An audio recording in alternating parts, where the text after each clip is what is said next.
Welcome back. तो friends, अभी का वीडियो है कराची उड़ा देते तो पाकिस्तान फिर हमला नहीं करता। अरे वाह, क्या बोल रहे हैं। तो वीडियो शुरू करते हैं, पर वीडियो शुरू करने से पहले अगर आप चैनल पर नए हो और आपने अभी तक सब्सक्राइब नहीं किया तो जल्दी से पहले सब्सक्राइब के बटन और बेल आइकन को क्लिक कर लो ताकि आपको हमारे सारे न्यू वीडियोस के नोटिफिकेशन मिल जाए जैसे हम अपलोड करें। अगर आपको वीडियो पसंद आता है प्लीज लाइक एंड शेयर। चलिए शुरू करते हैं। उसी ने 1979 में तालिबान को खड़ा किया। अब तालिबान के गोद में बैठ के ओसामा बिन लादेन अलकायदा एगो नया कोचिंग खड़ा किया। और सबसे ज्यादा बदनाम कौन हो रहा है? तालिबान। तालिबान वालों को ना दुनिया ने ढोलक बजा दिया है। रूस अमेरिका डम डमा डम डम। ये सब दुनिया में इतना कत्लेआम किए हैं सब, जिसका कोई हद नहीं यहाँ पे। तो चाइना इस सब चीज को बैठ के टुकुर टुकुर देखता है। अरे कम से कम कब्जियाओ नहीं तो ठोक बजा के सीधा रखो। हम ये थोड़े करें कि पाकिस्तान को कब्जिया लो। एक होटल पे बम मारा था ना, ताज होटल पे, कराची उड़ा देते तो एक भी हमला नहीं करता अगली बार में। ये दक्षिणी चीन सागर का ये पारासेल द्वीप समूह, इस पर कौन अधिकार थोपता है? इस दक्षिण पारासेल आइलैंड से 4 उंगली नीचे देखेंगे स्प्रेटले द्वीप समूह। इस स्प्रेटले द्वीप समूह को आप जरा देखिए, ये सबसे करीब किसके है? बुरनेई के हो सकता है। ससुरा चाइनवा इसको भी कहता है मेरा है। सटिया गया है बुढ़ऊ। क्या कहता है? मेरा है। इसको पता है एक चीज कि यहाँ कोई हमारा अपना विरोध करने वाला नहीं है, इसलिए आराम से जीतते चलो। दुनिया में जितने देश बड़े हुए हैं सब का सब एक नंबर है। 24 कैरेट का हरामी देश था। 1979 में यहां पर रूस, अफगानिस्तान में जो सरकार थी वो सरकार रूस के फेवर करती थी। जैसे हम लोग भी रूस का फेवर करते, लेकिन हम लोग थोड़े शक्तिशाली हैं, इसलिए अमेरिका ज्यादा कुछ नहीं कर पाता है। लेकिन 1971 में परमाणु बम मारने 7वां बेड़ा लेके चला आया था, आए थे कि नहीं? उसी ने 1979 में तालिबान को खड़ा किया और 10 सालों तक हथियार दिया। और 1989 में जैसे अभी अमेरिका कैसे भागा है वैसे रूस भागा था वहां। तालिबान को हथियार किसने दिया? हमें। अब तालिबान के गोद में बैठ के ओसामा बिन लादेन अलकायदा एगो नया कोचिंग खड़ा किया। आतंकवादियों का कोचिंग है वो अमेरिका को बम मार दिया। कब मारा? 2001 में 9/11। अब अमेरिका आया वापस अफगानिस्तान में मारने के लिए। मारेंगे मारेंगे मारेंगे। तब अब की बार तालिबान जो था, अब की बार पहले अमेरिका ने किसको खड़ा किया? तालिबान। किसके खिलाफ? रूस के खिलाफ। हथियार किसने दिया? अमेरिका। पैसा? अमेरिका। ट्रेनिंग? अमेरिका। अब की बार जब 9/11 हमला हुआ तो अमेरिका आ गया उसी तालिबान को मारने। तो अब की तालिबान को हथियार दिया रूस, टेक्नोलॉजी दिया रूस, पैसा दिया रूस, ट्रेनिंग दिया रूस। अब पिसा रहा है कौन? अफगानिस्तान की जनता। और सबसे ज्यादा बदनाम कौन हो रहा है? तालिबान। उन गधों को भी नहीं समझ में रहा है, उस तालिबान वालों को ना दुनिया ने ढोलक बजा दिया है। रूस अमेरिका डम डमा डम डम। कोई सोच रहा फाड़ देगा सभी ढोलक को, तो बज रहा है वो। सोचिए, ये सब दुनिया में इतना कत्लेआम किए हैं सब, जिसका कोई हद नहीं यहाँ पे। तो चाइना इस सब चीज को बैठ के टुकुर टुकुर देखता है, कहता है कि पूरी दुनिया तालिबान को गरिया रही है। अमेरिका को कितना गरिया रहा है? उल्टे अमेरिका को कह रहा है आओ और मारो। पूरी दुनिया अमेरिका को बुला रही है कि नहीं बुला रही है? रूस ने पूरा खुलेआम, अब बताइए, वियतनाम में 27 करोड़ बम गिराए। अब आप बताइए, अजमल कसाब जो बम फोड़ के गया, कितना खून खौला हम लोग का। 8-10 गो बम फोड़ा था सर। 27 करोड़ के आगे तो 900 का बम बहुत खतरनाक नहीं था। यहाँ 27 करोड़ बम गिराया। यहाँ के लोग अमेरिका के बारे में क्या सोचते हो? तो ये चाइना यही सब टुकुर टुकुर देखता है, कहता है दुनिया कुछ नहीं देखती। किसी की हिम्मत या औकात नहीं है अमेरिका के खिलाफ बोलने की, ना रूस के खिलाफ बोलने की। इसने कहा एक काम करते हैं, तो हमरा क्या जरूरत है दुनिया में बम गिरे का? जितना छोट मोट हमारे अगल बगल में पड़ोसी है सबको कब्जा लो, चल इधर। यहाँ हमरो कोई कुछ नहीं बोलेगा। और भारत वसुधैव कुटुंबकम। अरे कम से कम कब्जियाओ नहीं तो ठोक बजा के सीधा रखो। हम ये थोड़े करें कि पाकिस्तान को कब्जिया लो, लेकिन ठोक बजा के उसको सीधा रखो। एक होटल पे बम मारा था ना, ताज होटल पे, कराची उड़ा देते तो एक भी हमला नहीं करता अगली बार में। इजराइल पे एक बम मार के देखे, फिलिस्तीन उड़ा देगा आधा गाजा पट्टी, समझ में नहीं? फिर उधर जल्दी जाता भी नहीं है। मारा धंधा तो भारत सरकार मुकदमा लड़ रही है, हाफिज सईद मार दो, सोचा कराची उड़ जा, खुलेआम बोलो हम ही मारे हैं। समझ में नहीं आ गया जी भाल है यहाँ पे। तो चाइना की नीतियां जो है बहुत खतरनाक है। उसने इसी सिलसिले में तिब्बत को कब्जा कर लिया। इधर कहता है कि दक्षिणी चीन सागर क्या है? मेरा है। सबसे बड़ा साम्राज्यवादी देश कौन बनता है? चाइना। ये देश कौन सा है? ताइवान। कहता है मेरा है। ताइवान को क्या कहता है? मेरा है। आपको पता होगा ताइवान की खिलाड़ी ओलंपिक में गोल्ड मेडल जीती, लेकिन चाइना ने उसे अपने देश का झंडा लहराने नहीं दिया। कहा कि तुम देश थोड़ी हो, तुम तो मेरा हिस्सा हो। इतना खतरनाक। और हमारे प्रधानमंत्री जब जाते हैं चाइना में तो उतरते उनसे साइन कराया जाता है वन चाइना पॉलिसी। मतलब चाइना एक है, ताइवान और प्लस चाइना दोनों को मिलाकर चाइना बनता है।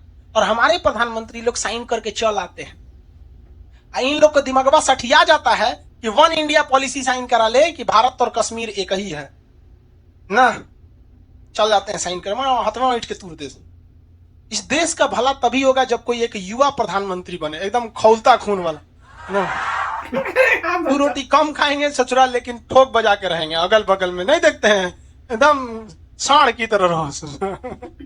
चाइना कहता है कि ये समुंदर नहीं है। सुनिए उसका लॉजिक ध्यान से समझिए। समुंदर में तो क्या है? इंटरनेशनल कोर्ट जो है या यूएनओ है, उसने कहा है कि समुंदर में आपका 200 नॉटिकल मील तक क्षेत्र आपका रहेगा। किसका रहेगा? 200, हर देश का। ये पूरा समुंदर नहीं है, भारत का नाम है। मालदीव का भी कितना है? 200 नॉटिकल मील।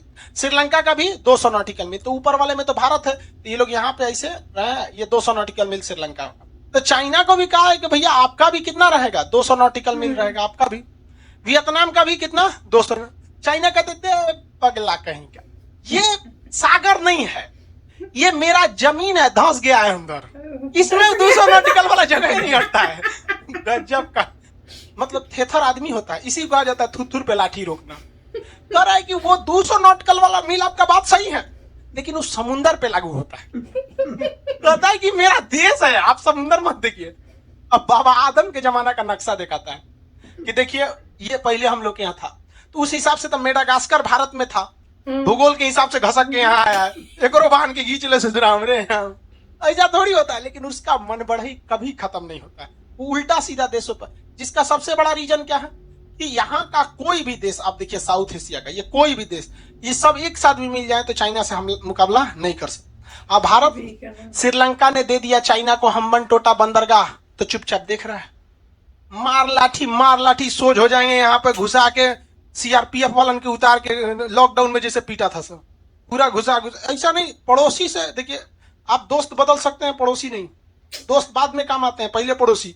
तू हमरे पैताने ले आके चाइना को बैठाएगा, हेगरा सीधाने हम परमाणु परीक्षण करते, सुनामी आ जाता, दह जाता। जो ससुरा एगो एन्ने से श्रीलंका था जो यहाँ पे। ऐसा नहीं होना चाहिए, देश को भी समझना चाहिए। तो ये सबको भी पता है कि भारत क्या है, शांत देश है, कुछ नहीं करेगा। नहीं नौटंकी काहे नहीं। कोई अमेरिका के अगल बगल में कोई कूद जाता है अमेरिका के खिलाफ, रद्द कर देगा मार के उनको। तो पड़ोसी को भी ठीक करके रखना चाहिए। चाइना तो कुछ ज्यादा ही ठीक कर देता है। देखिए ध्यान से, पाकिस्तान का नक्शा खोलते हैं चोटता का। भगवान हमसे पूछेगा ना कि स्वर्ग में जाओगे कि नरक में, हम पूछेंगे पाकिस्तानिया किधर है, सब बड़ी मार मारेंगे, क्योंकि उसमें मरने का तो झमेला है नहीं। दौड़ा 3 रुपया वाला पेन रख ले रहेंगे, कोच के मारे से पूछेगा से काय मार रहे हैं खान सर, होंगे छोटा कहीं का, समझ। चलिए देखिए ध्यान से, पहला शहर लिख रहा है एबटाबाद, ठीक है, एबटाबाद। मेरी ओर ध्यान से देखिए, कश्मीर से एकदम सट के ये जगह, आपको ध्यान से नक्शा में देख के कोई खास फायदा है नहीं। ये जगह है एबटाबाद, एकदम कश्मीर से क्या है, सट के। यहाँ पे 2 मई 2011 को कौन पकड़ाया था? Osama bin Laden. और जो बाइडेन जो है ना, बुढ़ऊ अमेरिका वाला, इतना बड़ा बैल है ससुरा, कह रहा है कि हम अफगानिस्तान में गए थे ओसामा बिन लादेन को पकड़ने, हमारा मिशन कंप्लीट हुआ। ऐसा बैल। सुनिए ध्यान से, अगर तुम ससुरे ओसामा को पकड़ने गए थे तो ओसामा 2011 में पकड़ा गया, मारा गया, तो अभी लोग कौन ओल छील रहा था बैठ के उजा 10 साल। और दूसरा, तू ओसामा बिन लादेन को पकड़ने अफगानिस्तान में गया था, वो तो पाकिस्तान में पकड़ाया था। बताओ यार, इस तरह का राष्ट्रपति का भाषा होगा, कम से कम सोच समझ के बोलना चाहिए, क्या बोलेंगे। सब बकलोले थोड़े सुन रहे हैं उनका न्यूज, पूरी दुनिया सुनती है। हम ओसामा को पकड़ने गए थे, अब पता चला कल को श्रीलंका में हमला कर दिया, कहेगा खान सर को पकड़ने गए थे। वहां थोड़े मिलेंगे खान सर, पटना हो, यहाँ नहीं आएगा सब। जैसे जैसे अफगानिस्तान में तालिबान बढ़ेगा, वैसे वैसे पाकिस्तान में आतंकवाद बढ़ेगा। क्योंकि आतंकवाद जो होता है ना, एक विचारधारा होती है, न कि इसका देश होता है। जैसे हम लोग का एक देश है कि भाई यहीं तक है हम लोग, अगर हम लोग भी मान के चले ओमान में जाते हैं, दुबई में जाते हैं, समझ जाते हैं हमारा देश नहीं है, शांति से रह जाते हैं। कौन बोलेगा कि हाँ भाई इट्स योर कंट्री, तोरे देश है, हम लोग वहां के नियम को चलने। पर आतंकवादियों के लिए ऐसा कुछ नहीं है, वो दूसर के जगह खोजता है सर। ठीक जगह बम फोड़ने के लिए। तो ये यहाँ पाकिस्तान में बहुत ज्यादा दिक्कत होगा। तो ये बलूचिस्तान प्रांत उसका सबसे ज्यादा अशांत क्षेत्र रहता है। तो फ्रेंड्स वीडियो तो मजेदार था, और जिस तरह से चाइना को बोल रहे थे वाकई मैं तो हैरान हो गई कि क्या रीजनिंग थी कि ये जो वो समुद्र थोड़ी कोई, मैंने कहा समुद्र में तो क्या है, क्या लॉजिक दे सकता है चाइना, मैं तो सोच भी नहीं पा रही थी क्या लॉजिक दे सकता है। तो क्या लॉजिक है जी, उसके नीचे जो है जमीन है हमारी और कोई पुराना, तो ऐसे तो फिर सारा जो लैंड था तो एक इकट्ठा ही था, तो फिर तो सब कुछ सभी का हो गया, क्या मतलब लॉजिक है। तो वही वो कह रहे थे इंडिया का वो जो पीछे वो है वो सबको ऊपर कर दो तो नीचे चला गया ना, वो भी हमारा ही है। तो काफी मजेदार था। और जहां पे ये बात कर रहे थे मेरे ख्याल से ये बाइडेन की, वो तो क्वेश्चन सब यही पूछते हैं कि जब भी कोई बात होती है कि भाई जब आपने करना था आपने पकड़ लिया, उसके बाद फिर आप 2021 तक क्यों रह रहे हैं। तो वो जो बाइडेन खुद बोलते हैं कि मुझे नहीं समझ में आता कि जब हम गए थे, वो भी यही कह रहे हैं कि जब हमारा मिशन खाली था कि ओसामा को मारना है, उसके बाद जब हमने वो कर दिया तो हम क्यों बैठे। को मारना है और फिर बन गया कि अल कायदा को खत्म करना है। अच्छा। तो अफगानिस्तान में जब आपने अल कायदा को खत्म कर दिया था तो वापस आ जाना चाहिए था। तो पॉइंट ये था, पहले इंटेल ये थी कि ओसामा जो है अफगानिस्तान में है। हाँ, सभी यही सोच रहे थे। तो ठीक है, वहां गए, पता लगा कि वो भाग के पाकिस्तान गया हुआ है, पाकिस्तान में उसको उड़ाया। उसके बाद जो है अल कायदा उसके नेटवर्क को खत्म करना जरूरी था, क्योंकि अगर वो मरता है तो उसके पीछे और खड़े हो जाएंगे उसके ग्रुप के लोग। तो अल कायदा को खत्म किया। जब आपने अल कायदा को खत्म कर दिया आपको वापस आ जाना चाहिए था, वहां बैठने की जरूरत नहीं थी। ये जो है मिस्टर बाइडेन कह रहे हैं, तो पुरानी एडमिनिस्ट्रेशन को आंसर करना है कि वहां बैठने की क्या जरूरत थी, आपको आ जाना चाहिए। तो वही सभी लोग कह रहे हैं कि इतने समय से ऐसे ही बैठे हुए वापस आ जाओ, तो आप वापस आ रहे हैं। बिल्कुल, तो वही वो कह रहे थे। तो वो मेरे को भी याद है कि उनकी स्पीच में वो भी कह रहे थे कि क्यों पहले वाली एडमिनिस्ट्रेशन ने उनको वहीं पे रखा हुआ था, जब हमारा मिशन जो था हमने कर दिया, मिशन खत्म, come back, bring our troops back home.